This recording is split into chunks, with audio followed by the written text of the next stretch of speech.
Hello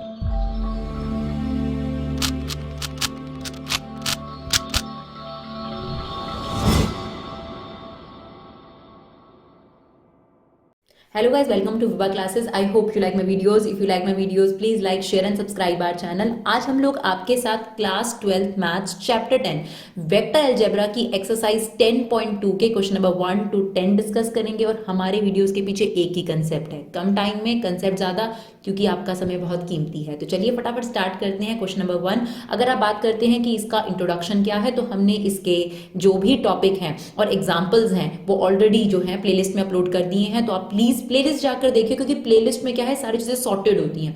आप लोग single video देखते हैं तो कई बार वो सर्च में नहीं आ पाती है। तो रिक्वेस्ट है कि आप हमारी प्लेलिस्ट बनी हुई है उसी प्लेलिस्ट में जाकर चेक करिए। तो चलिए फटाफट क्वेश्चन नंबर 1 स्टार्ट करते हैं। Compute the magnitude of the following. देखिए, किसी भी वेक्टर को अगर आप प्रेजेंट करते हैं, for example R vector is equal to A I B J और सी के, राइट, तो उस वेक्टर का मैग्नीट्यूड का क्या फॉर्मूला होता है? It's A square plus B square plus C square, right.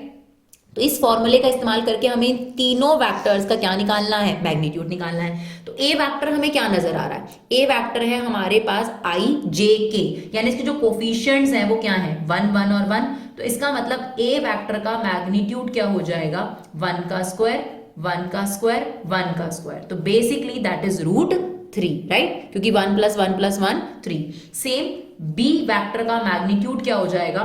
2 का स्क्वायर -7 का स्क्वायर, राइट, और आपके पास 49 सीधा, -3 का स्क्वायर 9। तो ये आपके पास कितना आ जाएगा? √62। सिमिलरली सी वेक्टर का मैग्नीट्यूड 1/√3 का स्क्वायर, तो 1 का स्क्वायर और √3 का स्क्वायर 3। सेम 1/√3 का स्क्वायर 1/3, माइनस का जब स्क्वायर करते हैं तो पॉजिटिव हो जाता है, दैट इज ऑल्सो 1/3। तो ये कितना आ गया? 3/3 √1, दैट मीन्स 1। तो see here is unit vector. तो सिंपल सिर्फ उसने इतना कहा था कि मैग्नीट्यूड निकालो, तो ये हमने मैग्नीट्यूड निकाला। और क्या फॉर्मूला है मैग्नीट्यूड का? Here is the formula, right. चलिए अब देखते हैं क्वेश्चन नंबर 2 और 3। क्वेश्चन नंबर 2 में क्या कहता है? राइट टू डिफरेंट वेक्टर्स, दो वेक्टर डिफरेंट होने चाहिए, यानी बराबर नहीं होने चाहिए, हैविंग सेम मैग्नीट्यूड, लेकिन उनका मैग्नीट्यूड सेम होना चाहिए। तो क्या करना है? ऐसे बहुत सारे वेक्टर्स हो सकते हैं। पहली बात तो अगर आपसे पूछे कितने वेक्टर्स हो सकते हैं ऐसे, तो बहुत सारे हो सकते हैं। बट एक एग्जाम्पल हम लिख रहे हैं, तो आपका एग्जाम्पल मेरे एग्जाम्पल से डिफरेंट भी हो सकता है। तो क्या करना है? जैसे आपने कोई वेक्टर लिखा, फॉर एग्जाम्पल आई जे और 3 के, एक एग्जाम्पल के तौर पे, या फिर यहाँ पे 2 ले लिया, 2i 1j और 3k। अब आपने सिर्फ इतना करना है कि जो ये कोफिशिएंट्स है इन्हें इंटरचेंज कर दो, बस, और कुछ नहीं करना। फॉर एग्जांपल अगर मैं इसको 2i लिख दूं, इसको 3j लिख दूं और इसको 1k लिख दूं, अब ये दोनों वेक्टर डिफरेंट वेक्टर है, इक्वल नहीं है, क्योंकि आपके पास आप देख सकते हैं कि कोफिशिएंट सेम नहीं है, लेकिन इनके मैग्नीट्यूड सेम आएंगे। कैसे? एक बार निकाल कर दिखा देते हैं आपको। देखिए, मैग्नीट्यूड निकालने का फॉर्मूला क्या है? a का स्क्वायर मतलब 2 का स्क्वायर 4 हो गया, 1 का स्क्वायर और 3 का स्क्वायर 9। तो ये कितना आ गया आपके पास? √14। सेम आ जाइए बी वेक्टर का मैग्नीट्यूड निकालते हैं। 2 का स्क्वायर 4, 3 का स्क्वायर कितना हो जाएगा? 9 और 1, ये भी कितना आ गया? √14। तो ये दो वेक्टर ऐसे हो गए जिसमें मैग्नीट्यूड तो सेम है, बट ये दोनों वेक्टर सेम नहीं है। तो क्या ऐसे और एग्जांपल हो सकते हैं? बिल्कुल। अगर मैं 2 1 3 की जगह यहाँ पर 3 1 2 कर दूं, राइट, 1 2 3 कर दूं, तो there are so many options. और मैं जो ये 2 1 3 ले रही हूँ, आप इसके अलावा कोई और नंबर भी ले सकते हो। तो पहली बात तो ऐसे कितने वेक्टर बन सकते हैं? बहुत सारे, बट एक पेयर हमने आपके सामने आपको लिख के दिखाया। सिमिलरली क्वेश्चन नंबर 3 में क्या कहता है? Right two vectors having same directions, लेकिन वो डिफरेंट होनी चाहिए। इसमें भी हमें दो वेक्टर चाहिए जो वैसे डिफरेंट हो बट उनकी सेम डायरेक्शन हो।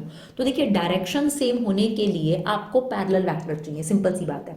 और पैरेलल वेक्टर के लिए जरूरी होता है कि उनका रेशियो सेम हो। मतलब जैसे कि एग्जांपल के तौर पे मैंने आपके सामने एक ए वेक्टर लिया, 2i 3j और 4k, इज इट ओके? तो आपने बी वेक्टर पता है क्या लेना है? इसको 2 से मल्टीप्लाई कर दो, या 3 से कर दो, या 4 से कर दो, वो तुम्हारी मर्जी है, ठीक है ना। तो 2 से कर दिया फॉर एग्जांपल, तो ये आ गया 4i 6j और ये आ गया आपके पास 8k।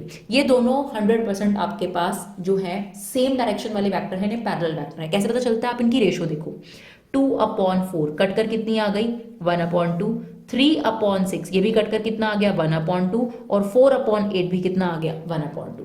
तो जब ये रेशो सेम आ जाता है तो इसे हम बोलते हैं कि दो वेक्टर्स कैसे हैं? कोलिनियर वेक्टर्स हैं या फिर सेम डायरेक्शन वाले वेक्टर्स हैं, राइट।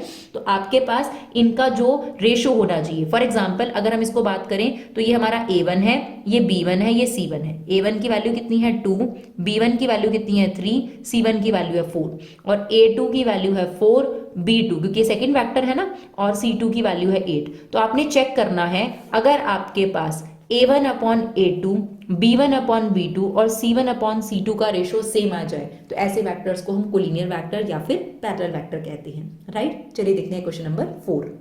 अब इसमें क्या है, find the value of x and y। बिल्कुल ऐसा हमने एग्जांपल में डिस्कस करा था। Find the value of x and y so that these vectors are equal. तो अगर आपको दे रखा है ये दोनों वेक्टर्स इक्वल हैं तो ठीक है, आप इन्हें इक्वल लिख दीजिए, that is X I Y J. तो अगर ये दोनों वेक्टर इक्वल हैं तो ऑब्वियस सी बात है इनके कोफिशिएंट्स इक्वल होंगे। इसका मतलब on comparison x should be 2 and y should be 3। That's it, right. चलिए क्वेश्चन नंबर 5 देखते हैं। क्वेश्चन नंबर 5 में क्या कहता है, find the scalar and the vector component of the point. Initial point ये है, टर्मिनेटिंग पॉइंट ये है।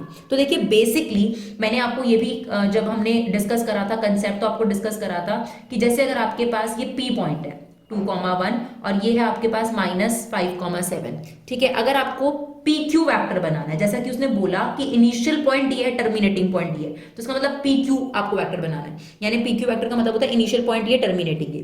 तो आपको क्या करना होता है, इस वाले में से Q वाले में से P के पॉइंट्स को सब्ट्रैक्ट करके IJK लगाना है। तो -5 -2, ध्यान रखेंगे, -5 -2i, देन 7 -1 j, और अगर आगे होता तो सेम, राइट। तो आपके पास आ गया -7i और ये आ गया आपके पास 6j।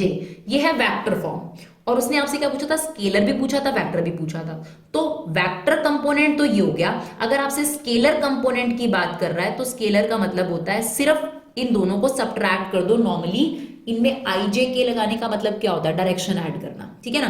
तो इसका मतलब -5 में से 2 माइनस करा -7 और 7 में से 1 माइनस करा 6। तो ये जो पॉइंट आपके पास है, ये जो वैल्यूज आपके पास है -7,6, दीज आर स्केलर कंपोनेंट। और ये जो आपके सामने आया है क्योंकि आपने IJK लगा दिया, this is vector component, right. चलिए देखते हैं question number 6। Find the sum of vector. तो वेक्टर का सम निकालना बहुत इजी रूल है।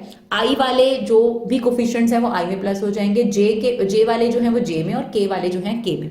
हम इजी लैंग्वेज में इसे आई कैप, जे कैप, के कैप नहीं बोलते, तो आपको समझ आ जाएगा कि आई जे के का मतलब क्या है, राइट। तो अगर हम इनका सम निकालना है तो हम ये मान लेते हैं कि एक डी वेक्टर आ रहा है जो A vector plus B vector plus C vector के सम से आ रहा है, राइट। तो देखिए ए वेक्टर क्या होगा, इन सबका सम करिए, देखिए 1 -2 और 1 0 हो गया ना। देखिए 1 + 1 कितना हो गया, 2 -2। आप ऐसे करके भी देख सकते हैं 1 और यहाँ पर क्या है -2 + 1 i। सेम यहाँ पर आ जाओ जे के लिए, जे के लिए क्या है -2 4 और -6 j, और फिर k के कंपोनेंट क्या है y + 5 -7 k कैप। तो आपके पास क्या वैल्यू आ गई इसकी, ये क्या हो गया आपके पास 0i। आप लिखे ना लिखे एक ही बात है। और ये कितना आ गया -2 -6 8 और ये 4, तो ये कितना आ जाएगा आपके पास, दैट इज -4j। और ये कितना आपके पास 6 - 1 ये 7 i आ रहा है, तो ये आ गया आपके पास k कैप, राइट। चलिए देखते हैं question number 7। Find the unit vector in the direction of the vector. तो बेसिकली यूनिट वेक्टर निकालना है। और क्या मतलब होता है यूनिट वेक्टर का, किसी भी वेक्टर का अगर मैग्नीट्यूड 1 आए उसको यूनिट वेक्टर बोलते हैं। लेकिन अभी फिलहाल अगर आप इस वेक्टर का मैग्नीट्यूड निकालोगे तो ये 1 नहीं है, लेकिन एक फॉर्मूला है हमारे पास। अगर आप वो फॉर्मूला लगा देंगे तो ये वेक्टर ऐसे वेक्टर में कन्वर्ट हो जाएगा जिसका मैग्नीट्यूड 100% जो है वो यूनिट आएगा। तो क्या फॉर्मूला होता है, वो कहता है this is the symbol of unit vector. अगर आप किसी भी वेक्टर को उसके मैग्नीट्यूड से डिवाइड कर दो तो जो वेक्टर आपके पास आता है this one, that is 100% unit vector. अभी फिलहाल आप देखो, आप चेक करो, देखो इसका मैग्नीट्यूड क्या है। एक एग्जांपल के तौर पे हम इसका मैग्नीट्यूड निकालते हैं। तो मैग्नीट्यूड निकालने का फॉर्मूला क्या होता है, कोफिशिएंट्स का स्क्वायर। तो यहाँ 1 1 और 2 है, तो 1 का स्क्वायर 1, 1 का स्क्वायर 1 और 2 का स्क्वायर हो गया 4। तो ये कितना आ रहा है, √6। यानी अभी जो ए वेक्टर है उसका मैग्नीट्यूड है √6, 1 नहीं है। लेकिन जब मैं इस वेक्टर में ये फॉर्मूला लगा दूंगी और जो मेरे पास वेक्टर आएगा दैट इज यूनिट वेक्टर। तो चलिए ए कैप निकालते हैं। ए कैप कैसे निकलता है, इस वेक्टर को किससे डिवाइड कर दें, इसके मैग्नीट्यूड से, राइट। तो अब इनको सेपरेट सेपरेट लिख दो, that is 1/√6i 1/√6j 2/√6k। अब मैं आपको श्योर कर रही हूं कि जो अब आपके पास वेक्टर आया है वो 100% एक यूनिट वेक्टर है। चेक करें एक बार, इसका मैग्नीट्यूड चेक करते हैं। 1/√6 का स्क्वायर करो 1/6 हो जाएगा, सेम इसका स्क्वायर करो 1/6 हो जाएगा, और इसका स्क्वायर करोगे तो 4/6। तो अगर आप एलसीएम लोगे रूट के अंदर तो ये आ गया 6, ये कितना आ रहा है आपके पास 1, राइट। तो बेसिकली इस फॉर्मूले की मदद से कोई भी वेक्टर यूनिट वेक्टर में कन्वर्ट हो जाता है, और यूनिट वेक्टर का मतलब है कि उसका मैग्नीट्यूड कितना है 1 है। चलिए देखते हैं नेक्स्ट क्वेश्चन। अब क्या कहता है आपको, find the unit vector in the direction of. तो पहले तो आपको यूनिट वेक्टर निकालना है, लेकिन यूनिट वेक्टर निकालना है उसके लिए डायरेक्ट वेक्टर होना भी तो चाहिए ना। उसके लिए वो कहता है पी क्यू वेक्टर निकालो, और पी और क्यू 2 पॉइंट्स दे रखे हैं, तो इसमें दोनों कंसेप्ट मिक्स हो गए 6 और 7 क्वेश्चन का। तो पहले हमारे पास पी पॉइंट है 1 2 3 और क्यू पॉइंट है 4 5 6, और हमें बनाना है पी क्यू वैक्टर, राइट। तो पी क्यू वैक्टर कैसे निकलता है, क्यू में से पी के एलिमेंट्स को माइनस करते जाओ, क्यू में से पी के एलिमेंट को माइनस, मतलब टर्मिनेटिंग में से इनिशियल पॉइंट माइनस होता है, तो इसमें से इसको माइनस करते जाओ। 4 - 1 3i, 5 - 2 3j, 6 - 3 3k।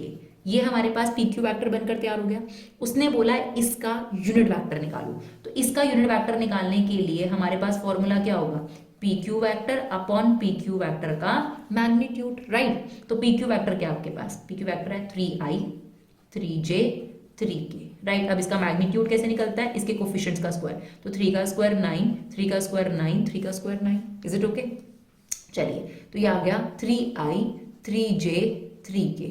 ये कितना आ गया आपके पास 27 आ गया। 27 को आपने फैक्टराइज करना है। जब आप फैक्टराइज करेंगे तो देखिए 3 × 3 × 3, तो रूट से 3 बाहर आ जाएगा और ये 3 रह जाएगा। तो ये बेसिकली क्या रह गया आपके पास, दिस इज 3√3। सबके अपॉन में 3√3 कर दीजिए, तो 3/3√3i, 3/3√3j, 3/3√3k।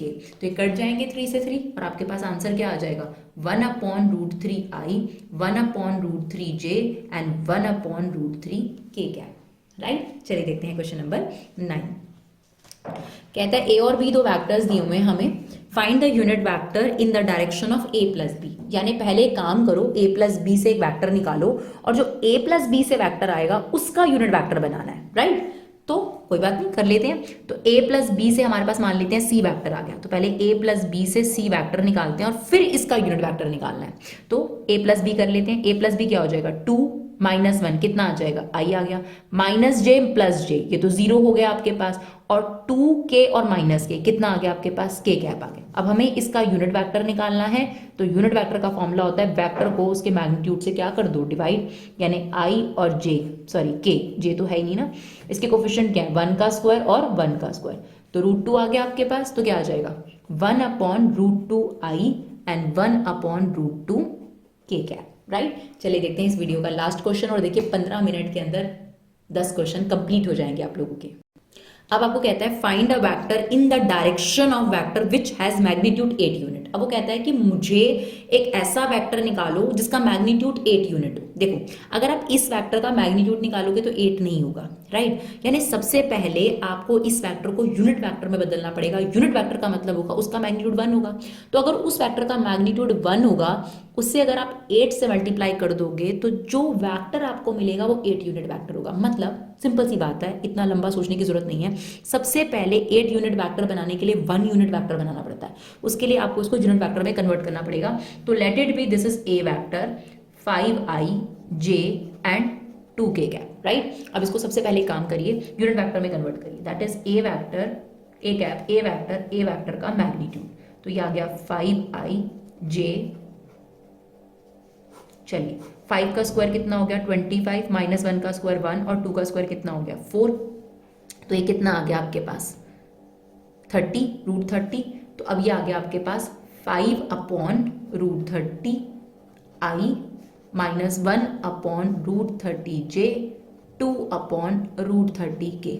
अभी जो हमने आपके सामने ये वेक्टर डिराइव करा है, इसका मैग्नीट्यूड है 1 और हमें चाहिए 8 यूनिट वाला। तो सिंपल सी बात होती है, इसे 8 से क्या कर दो मल्टीप्लाई, क्योंकि इसका मैग्नीट्यूड 1 है। अब अगर आप 8 से मल्टीप्लाई करोगे तो इसका मैग्नीट्यूड हो जाएगा 8, राइट। तो it's 40/√30i, it's 8/√30 30j and it's 16/√30k। तो ये थी आपके 10 क्वेश्चन 15 मिनट के अंदर। तो आई होप आपको वीडियोस हमारी यूजफुल लगे और साथ साथ टाइम सेवर भी लगे, तो इन्हें जरूर शेयर करें। Thank you so much guys for love and support, keep supporting Vibha classes.